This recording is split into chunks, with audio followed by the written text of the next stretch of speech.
கண்மணி அன்புடன் சீரியல்ல கண்மணி கொஞ்சம் ஓவரா தான் போயிட்டுருக்காங்க. அன்பு வந்து என்ன சொல்றாருன்னே கேட்காம, அங்க இருக்கிறவங்கலாம் தப்பா பேசுறாங்கன்னு நெனச்சு, அவங்க வாயெல்லாம் அடச்சு நம்மளே முந்தி அவர திட்டுவோம்னு சொல்லி திட்டி விட்டுறாங்க. நீங்க எடுத்த ஆர்டர நீங்களே முடிக்கல. எதுக்கு எக்ஸ்கியூஸ்லாம் சொல்லிட்டு இருக்கீங்க? நீங்க வர வேண்டியது தானே, யார் ஃபோனையும் எடுக்கல சேப்பச்சான்னு சொல்றாங்க. நான் நலன் ஃபோன் எடுத்தேனே அப்படிங்கிறாங்க. எடுத்து 10 நிமிஷத்துல வரேன்னு சொன்னீங்களே, அதுக்கப்புறம் வரலையே அப்படின்னு சொன்னதுக்கு, இல்ல அங்க என்ன நடந்துச்சுன்னா அப்படின்னு சொல்ல வராரு. அத யாருமே சொல்ல விட மாட்டேங்கிறாங்க. குறிப்பா கண்மணி வந்து அவர பேசவே விடல. எந்த எக்ஸ்கியூஸும் பேசாதீங்க. இப்படிதான் நீங்க பொறுப்பா பார்த்துக்கிறீங்களா? அப்படி இப்படின்னு சொல்லி பேசிறாங்க. ஜீவா கூட கொஞ்சம் சாஃப்ட்டா தான் பேசியிருப்பாரு. ஆனா அந்த கண்மணி கொஞ்சம் அதிகமா தான் திட்டுறாங்க. இதெல்லாம் கேட்ட அன்பு உள்ள போயிடுறாரு. கொஞ்ச நேரத்துல அந்த ஸ்கூல்ல வந்து குழந்தைகளோட அங்க வர்றாங்க. டீச்சர்ஸ்லாம் வந்து அன்புக்கு பாராட்டுறாங்க. பொக்கேலாம் குடுக்குறாங்க. இத பார்த்த எல்லாரும், "எதுக்கு இதெல்லாம் ஓவர் பில்டப்பா இருக்கே. இங்க எதுக்கு இவ்வளவு குழந்தைங்கலாம் கூட்டு வந்து பில்டப் பண்றான் இவன்" அப்படின்னு சொல்லி மத்தவங்கலாம் பேசிட்டு இருக்க. அந்நேரம் ஜீவா வந்து "என்னாச்சுங்க?" அப்படின்னு கேட்குறாங்க. இவர் எதுவுமே சொல்லலையா அவங்ககிட்ட?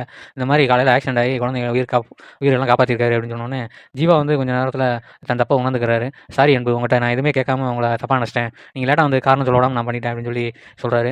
கண்மணிய போய் தனியா கூப்பிட்டு பேசுறாரு. "இல்ல நான் கூட இந்த அளவுக்கு பேசியிருக்க மாட்டேன். நீ கொஞ்சம் அதிகமா தான் அவர பேசுற. அவர் என்ன சொல்ல வராருன்னு நம்ம தான் கேட்கவே இல்லையே" அப்படின்னு சொல்றாங்க. கண்மணிக்கு என்ன பண்ணணும்னு தெரியல. தப்பு பண்ணிட்டோம்னு நெனச்சு தலை குனிகிறாங்க. அது தவிர அவங்களால வேற என்ன செய்ய முடியும்?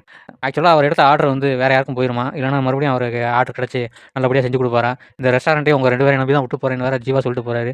அவர் போறவரு ஃபாரின் போயிருவாரா? இல்லன்னா வேற ஏதாவது ரொம்ப நாள் வரமாட்டாரா? என்ன ஒண்ணுமே புரிய மாட்டேங்குது. என்ன அடுத்து இந்த சீரியல் என்ன நடக்கும்னு சொல்லி உங்களுக்கு தெரிஞ்சா கமெண்ட் பாக்ஸ்ல கமெண்ட் பண்ணுங்க. Thank you.